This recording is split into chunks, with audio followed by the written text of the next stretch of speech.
Okay, I'm back. I was talking about the other two guys riding with me. My wife drove me. We get up there to the strongman contest, and they're not there.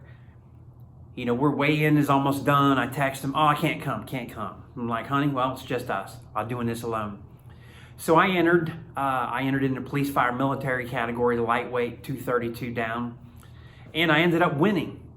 And that was the beginning of my strongman amateur career. I did 16 amateur strongmans. Went to nationals twice, and I'll explain that here in just a minute. Question, tell me about your powerlifting records and also competing in strongman nationals. I started powerlifting, I was 39 and a half, almost 40. The importance of that, I was in a 1B class in masters, which is 38 to 42. However, in strongman, the masters is 40 to 49, 50 to 59, kind of a thing. So the age kind of makes a difference that way. So powerlifting, I was in a 198 class. I competed raw, which means I just used a belt for bench and deadlift. I was allowed knee wraps and that's it. No suit, no bodysuit, no neoprene suit, no bench shirt. My records in the 198 class, 38, 42 years old.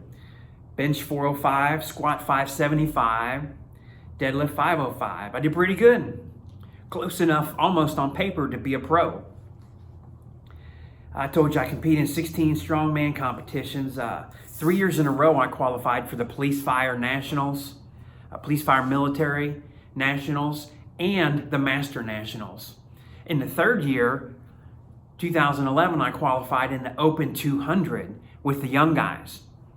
So now at age 42, I would be competing with mostly under 25-year-olds in the under 200-pound class. I didn't get to go to nationals due to a freak knee injury that year. I did my qualifying, got some things set up, had a good powerlift meet that year in the summer, and then about end of September had a freak accident. It was a fighting training accident actually. Picked a guy up, went to turn and slam him, and my foot didn't rotate, and my ACL came unattached on the bottom. The top tore and the meniscus tore. So that kind of took my nationals I was preparing for away. After your last strongman and after that surgery, did I continue to compete? No, after I had my knee surgery, I decided I was going to be semi-retired, basically, telling myself I may come back to compete later, but I'm probably not going to. At the advice of a good professional strongman and powerlifter and co-owner of North American Strongman, Mike Johnson, he said, Steve, you're an amateur, you're doing this, you're in a 40 group, these young guys, they're doing some steroids and stuff. It's very hard to compete with them and get to be ranked a pro strongman. He said, you're a family man. These guys aren't, they're single. He said, my best advice to you would be take a year or two off from lifting, let your body heal from all of this, the strain on your back, your knee, do your therapy. He owns a physical therapy place. He did then up in Columbus, Ohio. He gave me a list of things that he would suggest to his pro athletes, pro ball players. So I went through that. I rehabbed my knee, got my body strong and rested, strong by the healing strong. Maintained a good diet, probably didn't run hardly at all, just, playing sports with my kids in the yard kind of thing. And just took a break in life, just focused on other things. How old were you when you got a job with the Georgia Department of Corrections? Now I'm skipping through. I retired from police in 2008, got into private sector, private security for 4 years, with a couple other jobs. Did a lot of teaching in that private security, which my law enforcement instructor certifications really carried a lot of weight with that security company. So between doing all that and I retired from police at age 41, during the next 7 years of being in the private sector, kind of chilling out, after my 2-year break from surgery, I got back into some weights, maybe 3-4 times a week, doing some moderate weight, not high rep and not heavy weight, just kind of in the middle. Just wanted to be healthy, wanted to feel good. So to answer this question, I was 48 years old when I began with the Georgia Department of Corrections.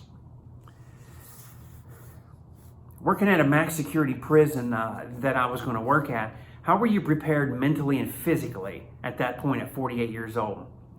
Well, being a retired police officer, I was mentally prepared. I'd seen a lot. I'd been around death. I'd been around the dying, the troubled, a lot of crimes, crime scenes, bank robbery, murder scenes, all that kind of stuff. So I didn't expect I would be shocked by much. Physically, my lifting, I was back up to benching 385 at 48 years old. So my whole body conditioning was good. I just needed to improve my running, which starting in the academy, the correction academy, I started running and spent the next couple years developing that back to a better standard. Okay, the question is, at the prison, after you finished your basic correction officer training, you joined the tax squad right away. Explain that. Well, I finished academy, got assigned, started working, started my very brief training process there. I learned about the tax squad, what it was, what they did, and I started running. I ran in 20 degree weather for 2 weeks to prepare for the 2-mile run. Well, my first tryout, I got selected and I was on the tax squad. 3 months after that, I was asked to join the CERT team. So the next question, you tried out and you were selected on the CERT team. How was that different than a tactical squad, and what did it entail? Well, tactical squad, you go to different prisons and do mass shakedowns, or you may go for a riot or for a disturbance or a large demonstration. The tactical squad there in Georgia assists the local police departments. We got in, I got to think what year it was, 2019, we were called to go to Noonan, Georgia for a scheduled protest. There were some neo-Nazi and some Antifa groups that had applied and got permits to demonstrate at the park. Small, 25 and less kind of member. What that means to us is they list 25 and then, a couple hundred more could show up later. So we took a big contingency down with a much larger police, participation from all over the state of Georgia. It was very peaceful. There was nothing, no property damage, nothing happened. That's kind of the things the tactical squad did. A mass prison shakedown, you go in and you divide up. There'd be more than 100 of us every time we go to a prison, teams from different prisons, and you search. The shakedown, you're searching. You search every dorm, at the library, the kitchen, the barber shop, everything even including up to the warden's office. I've been in the warden's office searching. So you're looking for contraband and drugs, weapons, a list of things. Gathering intelligence is another thing. So that's what tactical squad does. The CERT team's responsibility is inside the fence at the prison. So as a CERT member, we monitored chow in the chow hall. I talk about this in other videos in the CO Life series. We monitored chow. We assisted the warden with morning inspection. We handled out of control inmates, the inmates that were covering themselves in oil and toothpaste, inmates that wanted to fight staff, cell extractions, just anything out of the ordinary that officer or supervisor couldn't go down and just talk briefly and handle it. Anything beyond that, they would call us. In the tryouts here, we had to do push-ups for 1 minute and 1 minute crunches, and I'm trying to think. I think I did 96 push-ups, full push-ups that minute. And we went outside and ran, and we had an interview. During the interview, I was asked some things. We discussed about being a defensive tactics instructor. We discussed use of force situations. I remember the lieutenant said, if we've got a use of force and we're physically involved in fighting with some people, and I come along and say, Larson, up, Larson, stop. Can you stop? And I said, faster than anybody. And he said, how can you guarantee that? And I said, because I've been an instructor over 9 years. I've taught, I've done this. I've been in a lot of use of forces, did a lot of violent apprehensions and things on the police department. And he said, okay, that makes sense. We talked about all the things that I taught as an instructor, kind of what my philosophies were, what my background was, and as a tactical fighter. And I remember he said, we've got a guy that's been a kickboxer for 20 years, a couple guys that are state champion wrestlers, guys that are into MMA and different things. And he said, sometimes we challenge each other, in the gym. Take off your cert vest and your stab vest and go in there. And sometimes it's a matter of, trying to move up in rank, or it's a new guy trying to challenge and prove somebody or test himself. He said, how do you feel about that? And I said, I'm fine with that. We can do that all the time. He said, most of the guys on the team are in their early 20s and you're 48. Do you think you can handle this and keep up with them? And I said, they have to handle and keep up with me. I have physically trained to fight. I have been doing this for a living, paid as a police officer. I've done this. I've been through this. These guys are new. They're getting their feet wet. He said, okay, I give you that. You do have the experience. So I had a great time on the CERT team. We were very close. We were very physically fit. There was a little gym, little bench down in basically like an extra room. We'd go down there sometimes and do that. We were doing push-ups. We were running together in the gym, doing some kind of like my combat cardio series on YouTube. It was kind of like that. Let me remind everybody here too, if you like this video, if you like the information in here, a background, how I became a beast, how you can become a beast, look at your life and as you build towards your goals. Hit the like, share this, and don't forget to subscribe. After being a CERT member for a year, you were promoted to sergeant. What happened next for your career? Well, at that point, there was 7 of us that year that got promoted to sergeant, and the lieutenant got promoted to captain. So we left the team, went out to be the leadership of the prison. And because I was a CERT member, I was assigned to the Tier 1, Tier 2, which are the behavior units. Tier 1 is your 30-day isolation building. Tier 2 is longer, much longer. There's some inmates there that due to behavior issues have been there 3-4 years. So I became the sergeant there. There was a sergeant each shift assigned, and then during the day shift there would be a lieutenant assigned just to that unit. That was his permanent job, and a unit manager. So I became the sergeant, which means I oversaw the eating, all the feed off stuff, making sure the laundry got there, dealing with the haircuts, the clippers have to get to each door because they don't come out. In behavior unit there in the tier, they come out if they're handcuffed in a 2-man escort. After also, as I became the tier sergeant, I tried out again, and we had a unique situation where they wanted to realign. They combined the 2 teams, the 2 10-man teams, to 1 team, where our goal was to have about 15, 16 members, and they were going to pick a new team leader and assistant team leader. So I tried out for that, and I became the assistant tac squad commander. Did you enjoy being an assistant tac squad commander? Explain the duties. Yes, I did. I enjoyed the recruiting because I had done that before, the motivating, the preparing people for the fitness test for the job. I enjoyed giving the fitness test. Sure, everybody enjoys that. When you got a clipboard and you say you got 2 minutes to do push-ups, you explain it, and you watch them do that, and you're writing it down. Now, I did enjoy doing the push-ups and the workout, but it's also fun to dress up and just watch other people do it, and then motivate them, see who pushes to the end, see who you can train, who you can work with and develop. So, and watching other people run all the time and you get to not run, sometimes that's a good thing. I enjoyed going to the other prisons. I enjoyed meeting people from the other prisons, from the other tactical squads, the searches that we did, that camaraderie, that fellowship. I mean, it wasn't just work, it was a friendship. I became friends with Commander Barry, who's the top tac squad commander in the state of Georgia. He works at the prison with death row. He's got a lot of great experiences. I might be able to get an interview with him later. Where we're discussing this.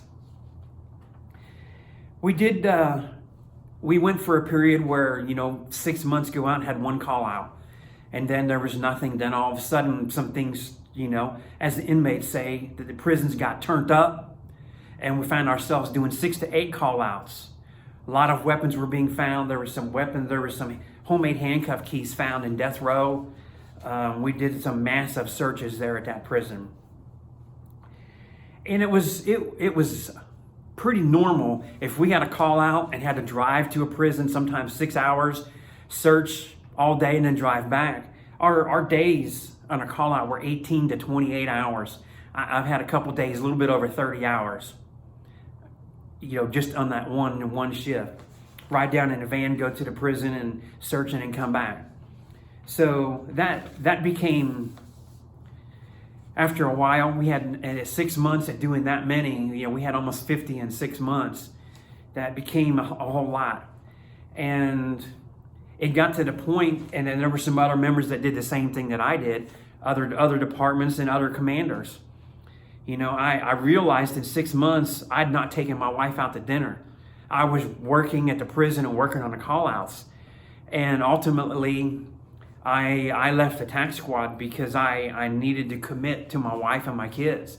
Hadn't been to the movies, hadn't been with them, just seeing them at home, like coming and going, like, whoa, this is a little bit too much right now. I need to slow down.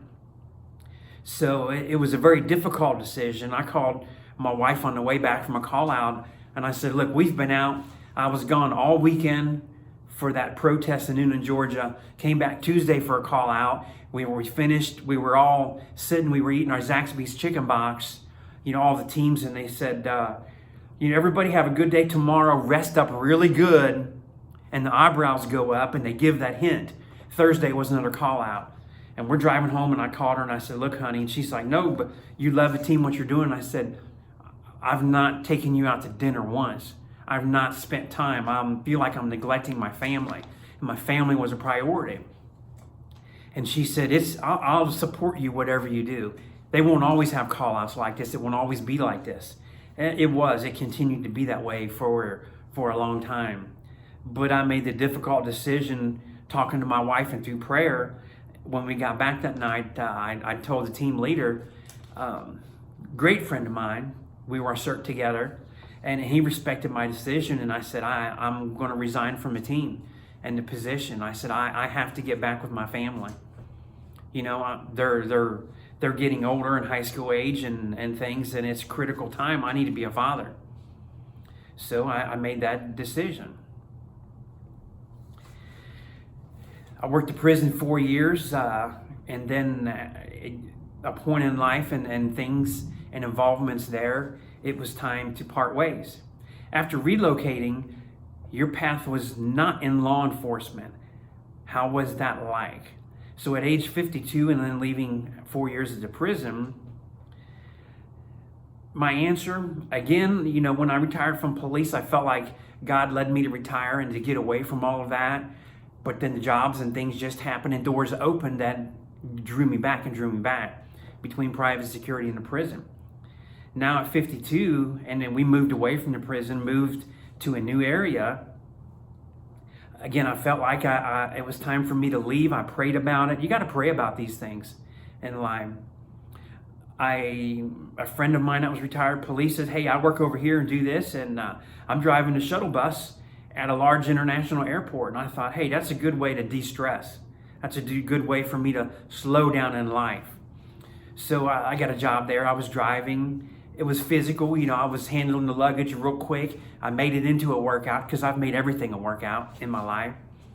And I continued to train at home, elliptical machine. I still was training heavy with the weights, had stuff there and was enjoying that. And I did that about 6 months, and all of a sudden, hey, tomorrow night, everybody's getting laid off because of COVID. So it's now March 2020, and Friday night shift was our last night driving. We were done. That was a big change, big difference. Now we were laid off. We're all on unemployment. They started talking about a stimulus check. They started talking about unemployment expiring in July. Getting nervous, and I'm thinking about another job. So I kind of find myself back in a stressful situation, and I was training very hard, trying to relieve that stress.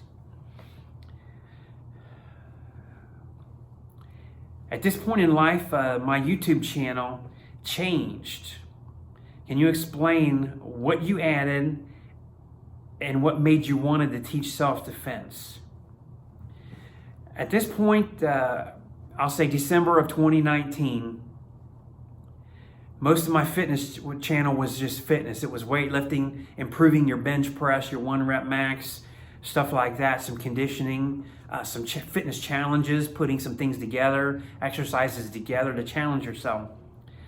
On Christmas Eve, December 24th, 2019, a 60-year-old man was beat to death and robbed in New York City. All over the news, and it just hit me. And I kind of felt like, I want to take my YouTube channel in a new direction and add to that. I wasn't competing, so I didn't have this, here's my training and my competition. That wasn't happening, at the time. And this just kind of gave me the idea. I talked to my wife, I prayed about it, and I said, I've got all this knowledge I've taught in police and private security and at the prison, self-defense things. I should put it on YouTube. I should put it out there to help, put it out there for free.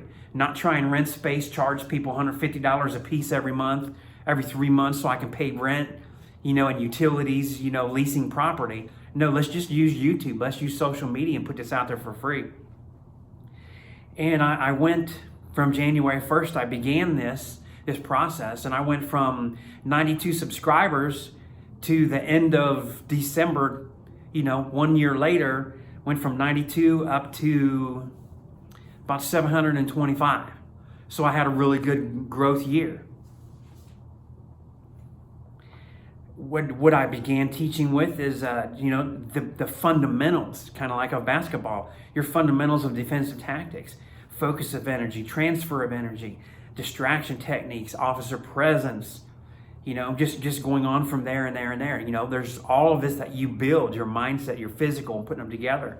I also added some expert opinions. I've been to some federal training and was recognized as a police officer, as an instructor, as an expert in federal court in the district that I work in police. So I had a lot of official and expert training and usage in my career. I've wrote 5 opinions on police shootings. So I have a great deal of experience, and I began doing that. Okay, next question. In 2020, you were laid off from your job in March due to COVID crisis. You continue weight training, conditioning. What happened in July 2020? Both things. Actually, there's more than both things. Well, I got a job with a local county jail, had high hopes. Their training section was newer, inexperienced. Their tactical squads are people that had a lot less experience than I had, being, tactical squad assistant commander and cert member in a max security prison. We did, and asking, how many cell extractions have you guys done in the last 2 years? I think we've done 1. I was doing more than 1 a month as the shield man for a while. So I had a great deal of experience. I was working there on my 6th day. I was involved in an incident with a drunk homeless guy who was released, just being charged with alcohol intoxication. He refused to leave. He was handcuffed to move him from isolation unit out to the discharge area. He became combative. He turned and spit in the other officer's face. We put him on the ground tactically. You know how that goes. I assisted him, inmate, to the ground. And at which point I had his hands. He was handcuffed in the front. That's how they did it there. I grabbed the cuffs in his hands to try and keep him, pushed him over to the corner. And he tried to spit in my face and bite me. I gave him some stunning techniques. Because of his neck, I couldn't get the brachial stun directly. I got a little bit higher right here, but just short, soft jabs. It distracted him. He stopped everything he was doing. However, they at the county jail, the staff and the county jailer, didn't like me doing that just because he had handcuffs. They felt, because of a couple previous lawsuits in the years past, that hitting, any force used against somebody in handcuffs is wrong. And we debated this for a whole week.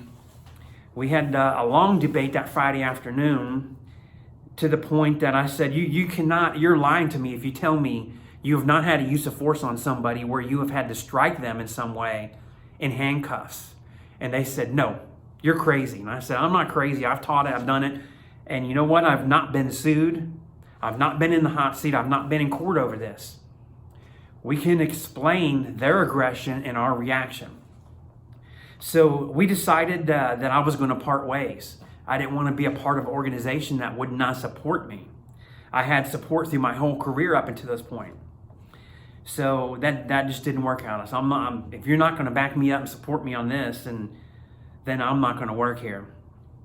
Also, the other big thing that happened, second big thing, is due to my hard work, I was contacted by EPN Supplements to become one of their official sponsored team athletes.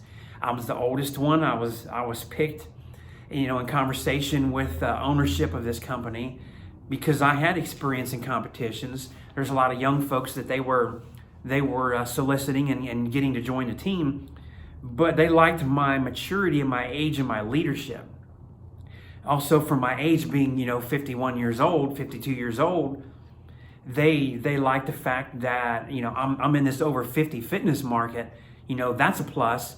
But my commitment to work out and my dedication, it was very impressive to them. So I got sponsored, and that was great. The third thing that happened, which was an accident, doing some training, I tore my bicep, tore almost completely from the bone, and cracked my clavicle. So they did a Mumford procedure, took a 1/2 inch of this off right here, and drilled 3 holes in my bone, reattached my bicep. So I got a little injury from that. 6 weeks after recovering from surgery, you and your wife tested positive for COVID. How did that affect you? Yes, December 1st, took my wife after her video chat, November 30th, the doctor said, you come down tomorrow morning at 10 o'clock, I'll meet you. We're going to do a rapid test. Told my wife, I'm pretty sure you've got COVID. She tested positive real quick. He told me, take me and the kids to go get tested. We were all positive. Luckily, and by the grace of God, the kids had minor symptoms. Other family members had minor symptoms. My wife and I, December the 8th, she spent 11 days in the hospital. December 8th, she almost died. Her heart slowed down and then it raced. It got crazy. I made a video about this, surviving COVID. You'll have to watch that. I don't want to explain the whole thing right now. She almost died December 8th. December the 12th, I almost died. I was so delirious in the emergency room. I kept just repeating myself. Luckily, the nurse there remembered me when I was a police officer.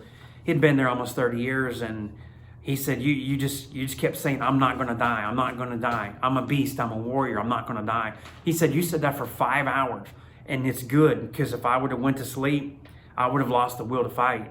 He said, you were that bad, not eating for 2 weeks plus, very dehydrated. He said, it looked really bad for you. I was afraid to leave you. It was rough on us. Recovering from COVID, at week 5, what did you do for exercise?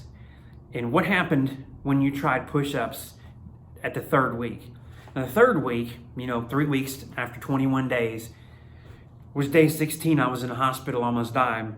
I got IV, I got antibiotics. So by the 3rd week, sometime during that week, feeling better, starting to eat better, drinking more, antibiotics were helping. I was to the point where I felt like I had turned a corner. I was over the hump. I thought, well, I'd go in the bathroom, brush my teeth, whatever in the bathroom.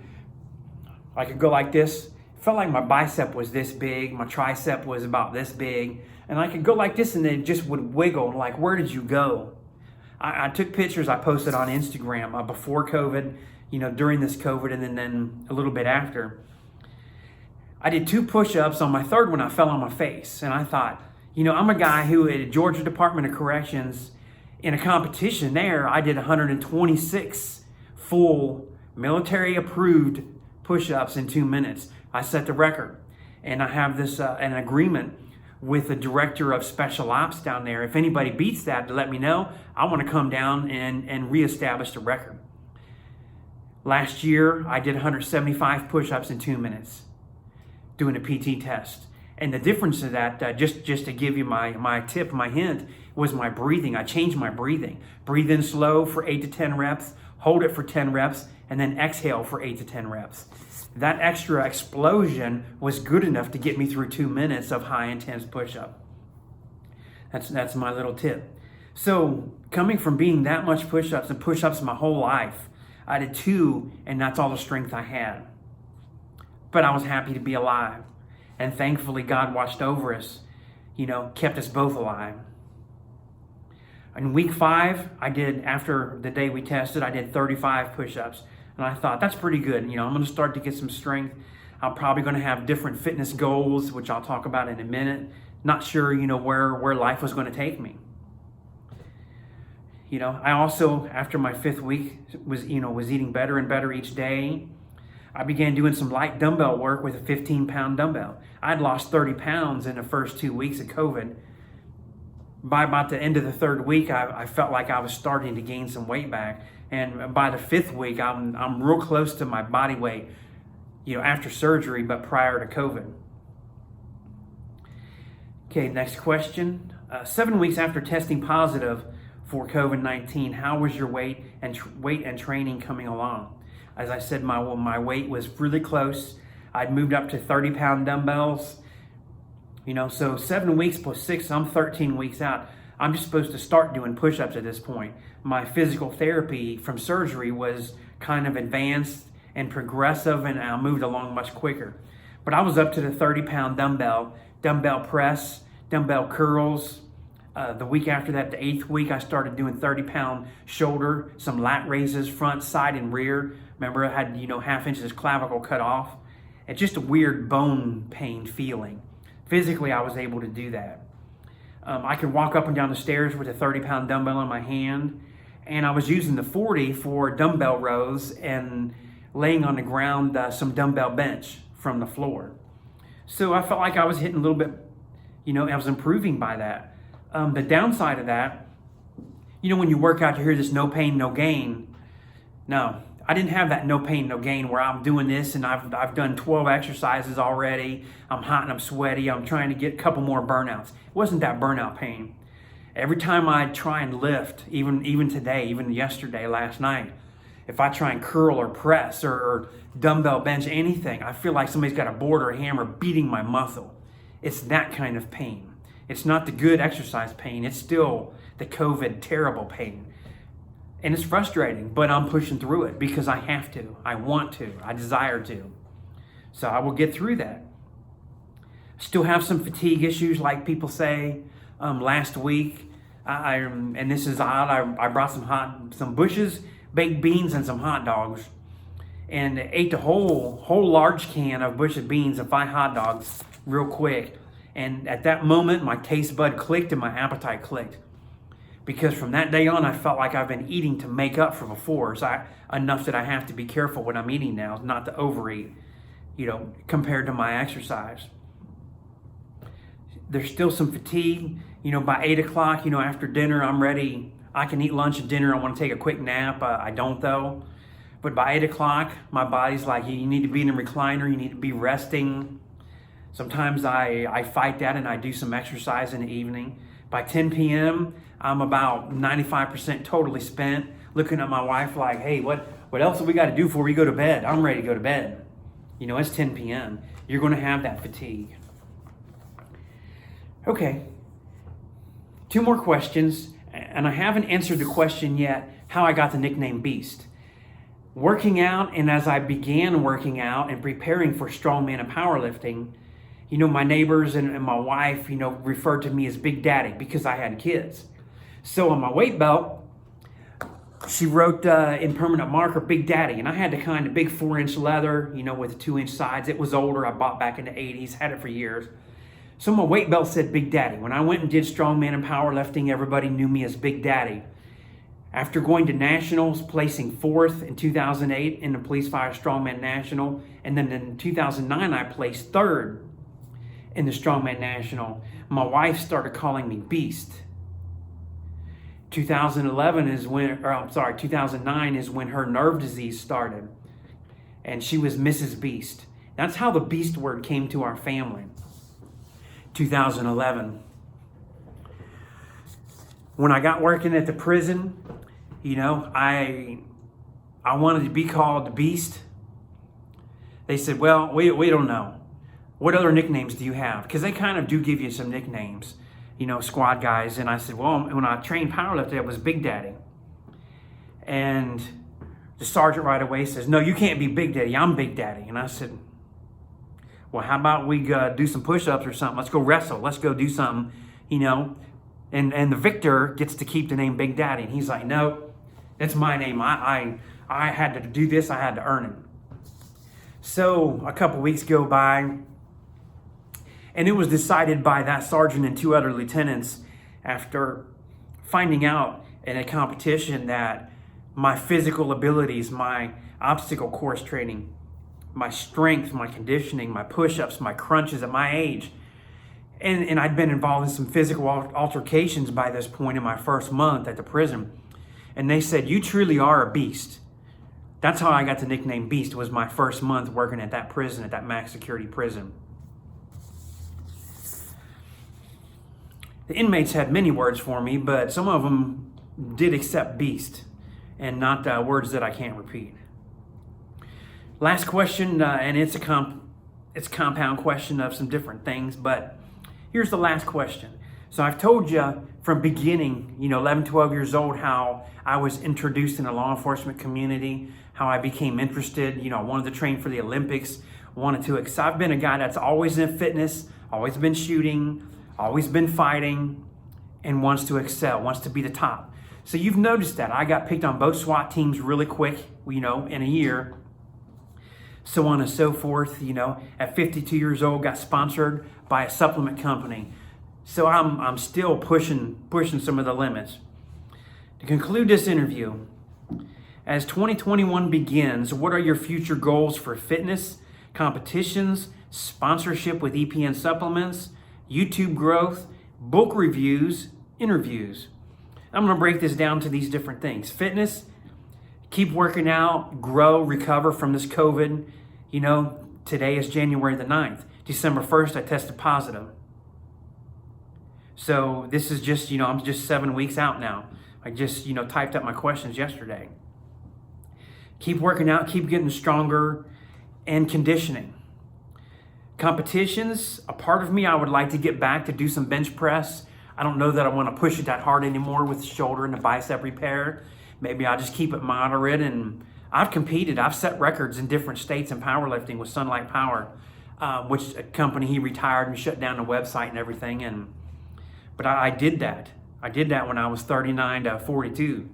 So we put a check on that list, competitions. So that's still up in the air. A little part of me would like to do a men's physique, but I'm not sure about physique dieting and that bodybuilding thing. I don't like losing weight. I tried intentionally, lost about 20 pounds, and I felt like I was going to die. I felt like I had no energy, no muscle, nothing. With COVID, lost 30 pounds. That was awful. So I don't want to try and lose weight like that. So I'm not sure about men's physique. Sponsorship, continue as a team athlete, continue my fitness, my cardio, my weight conditioning, even if it's moderate. I'll be in great shape at 52, lead that generation, my generation, my 50s. Maybe getting into, continue taking and promoting their products. I love the EPN products. And we've talked a little bit, the ownership and I, about me becoming an athlete recruiter for the company, part-time paid. So that's an opportunity for the future. YouTube.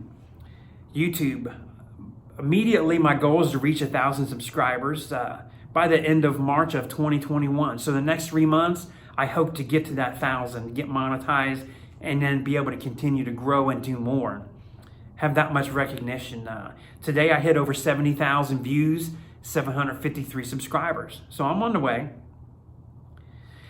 I checked yesterday, the 2020 census shows there are approximately 800 police officers and 800,000 and 400,000 correction officers. In the next 5 years, by 2025, I would like to reach 250,000 subscribers. That's roughly, and as their numbers grow, the officer numbers grow, that's approximately 1 in 5, 1 in 6. Could be 1 in 8 by then. but I'd like to have 250,000 subscribers. I'd like to know that what I'm teaching benefits that much. Book review. I got the privilege to review 2 books this year from authors. One's a warden, the other is retired Marine, retired Illinois correction officer. And the retired correction officer is writing another book, kind of like a part 2 to his correction field. He's already asked me to do a review. I would love to do that for him. So that's very interesting, you know. And I mentioned when I did that review on video, I hadn't read a book in 20 years, and then he said, "Hey, would you read this for me?" It was exciting. I read the whole book in 2 days. It was very good. Interviews. I've began. This is my second interview myself. While I'm waiting to line up some others, we're communicating. I've sent them a list of questions, asking, you know, would you do this? You know, do you need to get permission from department or state or anything? So that's in the work. I've done one of a young officer that saved his partner's life that was being shanked during lockdown count at nighttime. And that was a great interview with that young officer. So I'll keep doing some interviews, and the purpose of these interviews is to train and educate, to let the new officers, people that want to be officers in police and correction, to realize you can fight through struggles. You can get through these conflicts, these fights, these bad fights. You can get through shootings and stabbing incidents. And that's what I'm lining up from correction and police officers. I'm trying to get a police officer that took a claw hammer a couple years ago on New Year's Eve right here. Claws went right into his head. And he found me on YouTube and contacted. We've been talking ever since while he was in the ER waiting to get stitches. So there's some wild things happening out there to those in uniform, our brothers and sisters in uniform. And I want to continue interviews with them so you can see, hey, these are real people and real stories. It's not a TV show. So that's where my goals are. Continue to teach, continue to make those in uniform safer, better trained, better informed, more mentally prepared, more physically prepared. That's the direction that I'm heading in. So again, hit the like. I know this is it's combined. There's 2 parts, a little bit over an hour, but it's informative. It's a great interview of myself. I don't mean that in a bad or arrogant way, but just kind of explaining a life and how one thing has led and build to the other in a career goal plan, the path of life. And when I began my career, I put it in the hands of God. You brought me to this. You opened these doors. You got me this job. Now walk with me, guide me and protect me. And when this was all done and I left the prison and everything, and I prayed for direction afterwards, and I thanked God for this partnership in my career. I would have never been alive, never made it through had it not been for God, and also very importantly, my wife. I want to thank my wife. Won't mention her name on here for privacy. Thank you for giving me 26 years of greatness, almost 27. Thank you for the kids. Now we have grandkids. Thank you for everything, for supporting me, for standing by me. It takes support to get through a career in law enforcement. It takes a lot to get through this. It's not the easiest job. Thanks to everybody, friends and family, co-workers that's helped along the way, helped me to get to this point. And I'm just trying to return to them and to the newer, giving you 30 plus years of experience, education, and training. So I hope you enjoy this. Share, like it. Have your friends, your family, anybody in your family, you know, children, spouse, brothers, sisters, cousins, next door neighbor, police officer, share this with them. Let them know what I'm doing, that somebody out there cares and is doing this for them for free on YouTube. This is Sergeant Beast Larson. That's kind of my life story.